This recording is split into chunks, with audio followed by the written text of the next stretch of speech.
Greetings, viewers, NYC Resistance. So as you're hearing on the news, they're telling you that stop and frisk has been reduced by 90%. This is our reality. This is what it is to be black or Latino here in New York City. You got one cop on his hands and knees looking under this man's vehicle for any little, leaf that might be stuck to his muffler system. Anything that resembles marijuana. They'll take this man and stuff him in a cage and extort him and his family out of money to buy his freedom. So, I mean, this cop is, he's digging in his socks, digging in his pockets. He just took off his hat. They're looking for any little crumb, any little morsel, anything to put this man in a corporate owned cage, to get some free labor out of him and at the same time extort taxpayers out of their money to keep this man housed. It's freezing. This officer is inside his shirt.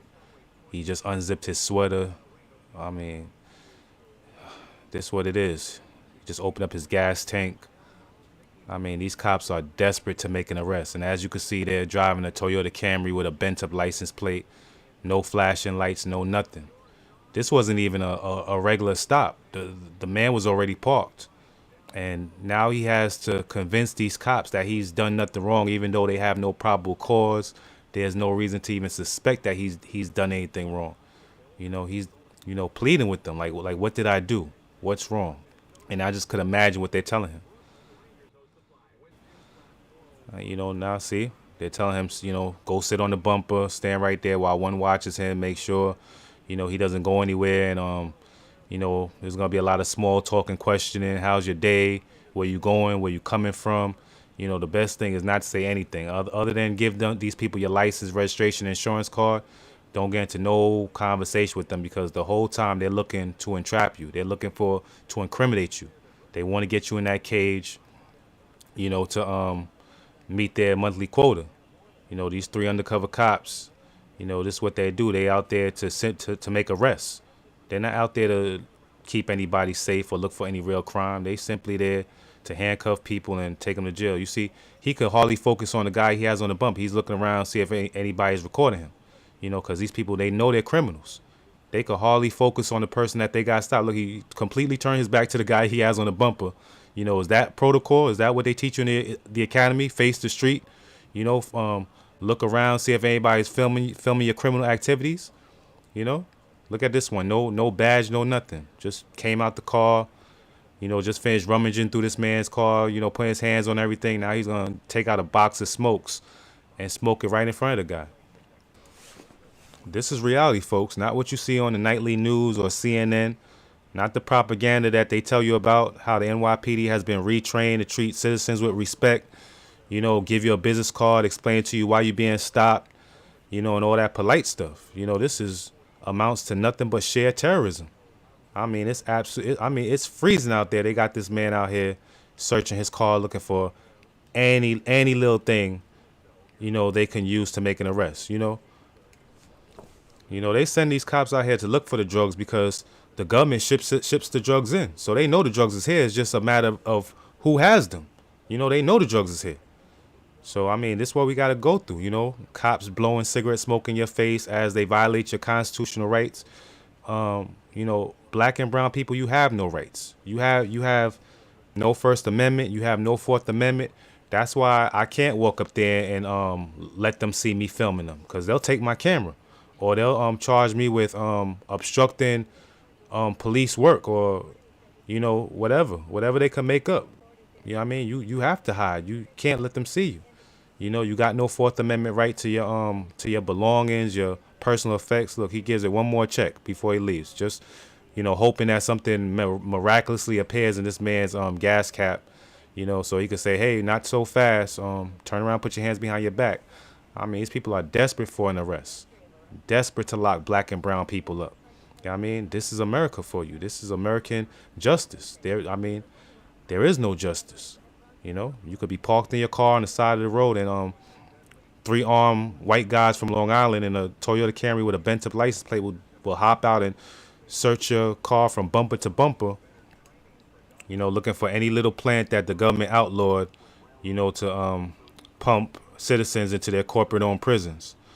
So you know I gotta go get you guys an interview and find out exactly what happened. So let's go. All right, brother. What they stopped you for? They ain't even stopped me. I was sitting right here on the phone and they just jumped out the car for no reason. So you was parked here on the phone and they just jumped out? And the truck was off. The key was right there, but the truck was off. So what they say to you? They ain't say nothing. They asked me what I'm doing sitting here. I said I live right there up the block. And then they talking about why am I sitting in the car? I'm not allowed to sit in my own vehicle. Like it don't make no sense no more, yo. Did they ask you for permission to search your vehicle? Nope, they told me to step out. And I got official documents. Everything is legit. I got registration. I got insurance. I got everything. I mean, I seen them opening your gas yeah, that was tank ridiculous. And everything. I mean, they were desperate to arrest you. And look, there's no weed in the ashtray. There's nothing. I don't even smoke weed. I smoke cigarettes. Yeah. Like, it's just crazy, man. I mean, how you feel about that? They said they decreased stop and frisk 90%, but I still be seeing people get stopped and frisked just like that. I didn't see no flashing lights, no nothing. Yeah, how we supposed to know they officers? The man jumped out, told me to step out the car. I'm asking him what's going on. Like I said, it don't make no sense because I live right here. Like I told the officer, I don't even mind that y'all asking me questions, but the fact that you got me outside my vehicle in my neighborhood, it's embarrassing. Yes. Everybody that's looking at me right now is like, yo, what is this kid doing? Like, I'm not doing nothing. I just came from work. Look, as a matter of fact, take a picture of the hood that's in the back. I do auto body. It don't make no sense that I just got stopped for no reason. Like, it's crazy. I could see it's a work truck. I think it's crazy, I mean, brother. It's freezing outside and we standing outside for what? So y'all can look through my shit? Yeah. So they did not ask you for permission to search your vehicle? No, sir. Not at all. I mean, did they say, were they polite to you the whole time? Like the only one that was polite was in the back, that was standing right there in the back. The other one tried to intimidate me, and when he seen I wasn't scared, I don't know, man. So they were playing good cop, bad cop. You already know. Because Bill Bratton and Bill de Blasio, they was talking about the NYPD were retrained to be nicer and explain to you. Nah. Did they give you any form to fill out? Or any business card? Hell no. Or they were supposed to give you a business card? I asked the man what precinct he was from. He told me to shut up. You kidding me? Just yesterday there was a some little documentary on CNN where it's called Black and Blue or something like that, where they was interviewing a police officer and he was like, well, I got stopped before and the cop was very polite to me. He said, may I search you and this and that, and he gave me a form to fill out, and like he acted like it was the most pleasant experience in the world. But our job is to stop people from doing the wrong thing. Officer Calhoun has been on both sides of policing. I was walking down the street, and they say, "Sir, I need you to stop and talk to you for a second." And they asked me some questions, and they asked if I wouldn't mind being searched. And I said, "No, go ahead, search me. You're not gonna find anything." He was stopped twice on his Brooklyn street. So they searched me. I didn't have anything. They asked me for my ID. They gave me my ID, and they filled out a form and they let me go. I didn't feel like I was being harassed. Did they tell you what you were being stopped for? They stopped me because I fit the profile of someone who just robbed someone, but I know I just came out the house, so I didn't have a problem falling into their search procedure. And like he acted like it was the most pleasant experience in the world, but this is reality. That was a documentary. That was for television, for CNN.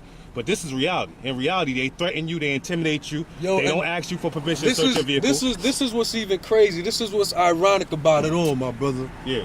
I even showed them that I got PBAs. I got family on the job, and I try to explain to them, like, yo, I got family on the job. Look, they signed and all that. Like, it's not even fair. So that means they didn't even take into consideration That you got a family member. You know what I mean? That's on the job, nah. It's a shame, bro. It's a shame, man. Where we at right now? We in the Bronx, right? Yeah, we on 231st and Polder, man. What's your nationality, brother? I'm Puerto Rican. You're Puerto Rican.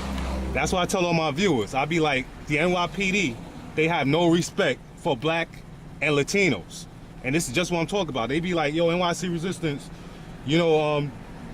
forget about the Latinos, just worry about us. I gotta tell the truth. It's black and Latinos they target. If you was a white person in Long Island, you think this would happen to you? Hell no. Huh? Hell no. If I was a white person in the Bronx, that wouldn't have happened. At the end of the day, I could have been in a worse vehicle than this, and they wouldn't have said nothing to me. Yeah. Man.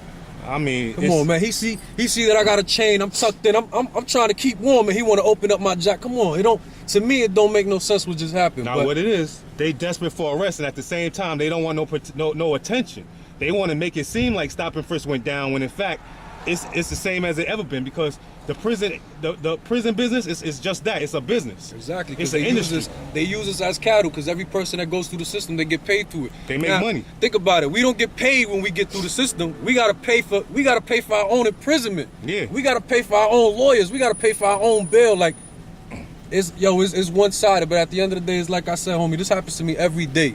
Every day this happens, man. Wow. Every day I get stopped. Every day I get asked questions that I shouldn't be asked. It doesn't make no sense. Yeah, you gotta prove to them that you're innocent when there was no reason for it. There was no probable cause for the stop. This is what kills me. Yeah. No matter what you tell them, they're always gonna try to find a way to say that you're lying. I see. So why even explain what you're doing sitting here in the car? I got that man sticking his hand in your pocket. They talk about they be patting you down just to make sure there's no sharp objects or nothing to hurt Did them. you see him go damn near in my shoe like, yo, brother? Yeah. I even told him, I said, yo, bro, there's no weed, there's nothing in here. If there was weed or something in here, believe me, I would have been like, yo, get out of it. Nah. Yeah. Get out of here, because I know I wasn't doing nothing wrong. Yeah. What the hell y'all going through my stuff for, man? Hey, listen, man. I want you to report each and every one of them cops. I'm gonna put this on the NYC Resistance YouTube channel. I got all their faces. I got the car. The license plate was bent up because they know what they're doing is illegal. They come here with the intent to violate people's rights. This is what else is crazy. I Yeah. even told the gentleman, I said, yo, brother, you don't remember me? You They're pulled not me gentlemen. over. Those are criminals. But I even, because you got to speak to them with respect. Yeah, no to doubt. hope that you're going to go home. Because You're at right. the end of the day, Yes. if I would have been belligerent or said something out of hand, I would have went to jail just now. Excellent advice. I agree with you 100%. That's the only reason I was like, all right, sir, you got it. But the truth is this. I wasn't doing nothing wrong. So I could have said anything I wanted, but I still try to be a gentleman. My Yeah. nigga, at the end of the day, I ain't do nothing, man. I ain't high. Look at me. I'm not high. I wasn't smoking. I don't do none of that, man. I'm even scared that they see this video right now. Nah, don't be scared. This is your protection. And this is going to prevent them from doing something to somebody younger than you that doesn't know how to conduct themselves when they're getting their rights violated. You did the right thing. You were calm. You were cordial. You did what was asked of you. And I mean, I ain't had no other choice. but a lot of people get mad because they're tired of this. Like you said, this happens to you every day. This happens to me hundreds of times. And this is how I'm fighting it. Instead of like, being like, F y'all and getting belligerent with them, you know what I mean? They could frame you with anything. They beat up a guy, they beat up a young black brother in Long Island the other day, kicked him all in his head and then planted his drugs in his car. You see what I'm saying? You know what made me laugh too? I told him, I said, yo, I'm a car dealer. He goes, you're a dealer? Well, you're a dealer? I said, I'm a car dealer. I sell cars, man. Like, come on, man. Like, it's a shame, bro. But like I said, man, I ain't even. Wow, I'm sorry this had to happen to you, but you know what? In a way, it was meant to happen to you because this has to stop, and this is the only way it's gonna stop. They're putting documentary films on like CNN last night saying that how it's a lovely experience, how nice the cops are to people they stop. What's today's date, brother? Today is Wednesday, November 19th. They just aired a CNN propaganda film last night interviewing cops, riding around with cops, talk about how nice the police are, how they giving you forms to sign. I got the whole thing stop to finish.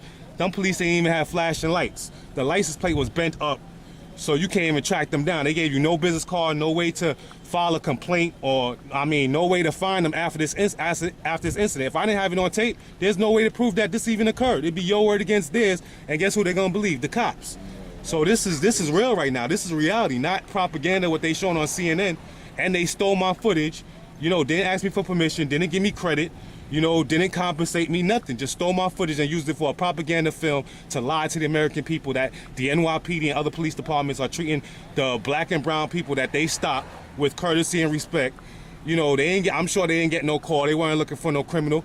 One of the cops was even smoking a cigarette. How'd you feel getting stopped by 3 armed men, one of them smoking a cigarette, totally unprofessional, while rummaging through your vehicle and violating your rights? How'd you feel about that? I feel violated. Did you get an apology? Hell no. No business card, I nothing. couldn't even smoke a cigarette. I asked him if I could smoke a cigarette. He said, stay right there. Wow. I was going to put my hands in my pocket because it was cold. He said, keep my hands on my Yo, pocket. brother, I'm not even going to hold you up. Listen, NYC Resistance, you can write it down if you want. It's going to be up there. I hope you file a complaint. This has got to stop. If you need a lawyer, you could contact me. And the only way this is going to stop you, we have to hold them accountable. We got to let them know that this is wrong. We're not supposed to go through this. Psychologically, this is damaging us, and it's happening on a daily basis, and they're trying to hide it.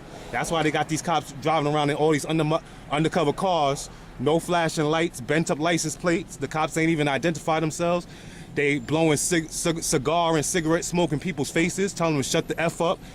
threatening you, intimidating you, and trying to put you into a cage where, I mean, that's why nobody. For no reason. That's why people can't even find jobs, because all the factories are built into the prisons where they paying people 25 cents a day. You know what I'm saying? And it's 50 cents Yo, to call your loved ones on the phone. It takes 6 months. It takes them 6 months to a year to build a jail, man. It takes them 3 years to build a school. 3 years to build a school and 6 months to build a jail. That's putting. To be honest, at the end of the day, it's just a lot of people don't want to notice it. They don't want to see it. But the truth is this: like, it really is one-sided. Like, you pay a service that's supposed to protect us, but honestly what they do is they try to figure out ways to incarcerate people for numbers, because they get paid for every person that gets incarcerated. It's not fair, man. It's a business.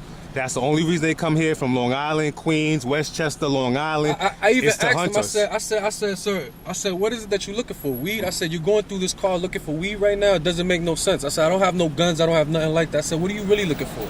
Oh, go to the back of the car. It doesn't make sense to me, bro. But like I said, I mean, I'm going to be honest with you, man. God knows I'm a great person and I ain't doing nothing wrong. So, I mean, I can sit here and be upset all day, but I'm going to stay focused, man. And I'm not going to let that deter me, man. Nah, I know you're a great person, because if you wasn't, you wouldn't be doing this interview right now. This is going to save lives right now. This is educational. I was freezing standing outside the car that I didn't even want to talk. I was going to go back in my house, and I didn't go in my house because I'm trying to keep warm right now. It's brick out here. It's freezing out here. I mean, the same thing has happened to me multiple times. I know how you felt. That's why I stopped. That's why I do what I do. When you go on my YouTube channel, you're gonna see hundreds of videos and interviews of people that went through the same thing that you're going through, brother. Yo, I really appreciate this interview. I'm not gonna hold you up. All right, thank you. You know what I mean? Appreciate it. Take care of yourself and be safe, man. God bless, man. Check out the channel in case you want to bring complaints and charges. What they did was illegal. That's a violation of your Fourth Amendment right. Yo, you know what I'm saying? They just broke the law. It really is a shame, though, because at the end of the day, yeah. I'm going to tell you the truth, bro. From the minute homeboy pulled up to the window, the only reason why I rolled my window down was because I thought he needed directions. Wow. So I try to be a gentleman, like, yeah, what's going on, brother? For him to jump out the seat, I'm like, what's going on? I'm like, nah, this ain't happening right now. Word. So so you try to help them, and that's what you got for your trouble? Yeah, I'm thinking he needed directions. That's what it looked like. I didn't know he was cops until I saw the handcuffs and the gun. I'm like, what the hell did I do wrong? I'm thinking somebody called police on me, so I'm like, what's the problem? And he's like, don't ask me no questions. Don't ask you no questions. You telling me to get out my car. And in this day and age, you got a lot of people impersonating police. I mean, how am I supposed to know only getting fake badges, but they getting entire uniforms. We keep on seeing stories like that. Right. And you got people in a Camry with a bent-up license plate. You know what I'm saying? Barely want to identify themselves. He don't look professional at all. Hell no. They was all scruffy and I mean, how am I supposed to know? But at the end of the day, it's the truth. You know, I really hope that somebody sees this video that can make a difference, because it really is to me. I feel it's very unjust the way we get treated, because we get treated like this every day. A lot of people are gonna see this video, and this flies in the face of the little documentary that CNN just put out last night, the propaganda documentary they put out called Black and Blue, where they were riding around with NYPD police officers acting like, acting confused why Black and Latino people don't trust the police. This is why we don't trust the police, because you ride around like a pack of criminals and intimidate and extort innocent people with no probable cause. Nobody call police. What time is it right now? It's 4 or 5 in the afternoon. It's daytime out here. Everybody's coming home from work. Like, I just came from my job. I'm saying, but we could prove right now there was no call of somebody in a green F-150 pickup truck parked fitting your description. There was no reason for that. But you know what? Bill Bratton and Bill de Blasio, I'm not really sure about him, but I think he knew what he was doing when he hired Bill Bratton, because he's the one who started the whole stop and frisk and broken windows thing. He knew it'd be more the same of what was going on when Raymond Kelly was police commissioner. He knew it's the truth. He knew it'd be more the same. But honestly, it's like I said, they don't have to deal with what we deal with, because they don't live in the neighborhoods that are constantly being harassed, because their job is to help us, but they're not helping us, bro. Nah, they're not helping us. They hurting us. I see. You know what's so crazy? I see people get pulled over for cell phone use driving cars, but I see these officers always on the phone. Me too. So why is it that we get pulled over and we get talked to like if we're degenerates and, oh, you're this and you're... Listen, I'm coming home from work. If I had to pick up the phone, I had to pick up the phone, but they won't see it like that. So now, if I was to pull over, let's say I pulled up on a cop that was on the phone. Yeah. and I flash my high beam so he could stop and I could ask him why he's on his phone. What do you think is gonna happen to me, guys? No. I'm gonna get locked up. Nobody even wants to. I'm gonna get locked up. Nobody even wants to ask the police for help, and they It's wonder. true. And they It's wonder true. why a lot of young guys like us, you know, walk around with weapons to protect ourselves. Look at the cops. It's true. Look at our safety and security. Look how they treat us. Who the hell is gonna call them for help when they treat us like trash? When they treat us like garbage? When we're doing absolutely nothing wrong? No probable cause, no call, nothing going on. They just felt like pulling over and hoping to get. Fishing for arrest. Somebody. Fishing, hoping to get lucky by putting you in a cage and take you away from your family. You know what I'm saying? But If you, like I said though, what really hurts me is this. Yeah. Everybody in my neighborhood knows that I'm a working man. So now the fact that y'all pulled me Yes. out, I just got embarrassed in front of everybody. it stigmatizes you. Hell yeah. It's a shame because right now I fell into a category as somebody that's doing something wrong. Yeah. When I just came from work, what the hell is going And on? it was undercover, so it don't even look like a regular stop. It look like they like feds or something. You know what I mean? Some undercover thing, like they were been watching you and you involved in some crazy stuff. You know what I mean? But I appreciate it, man, because I really. It's like the secret police, man. Like, why was it wrong when the Nazis was doing it, when they had secret police there? But now we gotta deal with all these undercover cops. Three in a car, they hunting. When there's three in a car, what are they doing? Why is there three in a car? You see what I'm saying? Because they hunting people. It's a shame, man. I mean, I could go on and on about this, but yo, we gonna talk, man. I appreciate it, man. Be safe, man.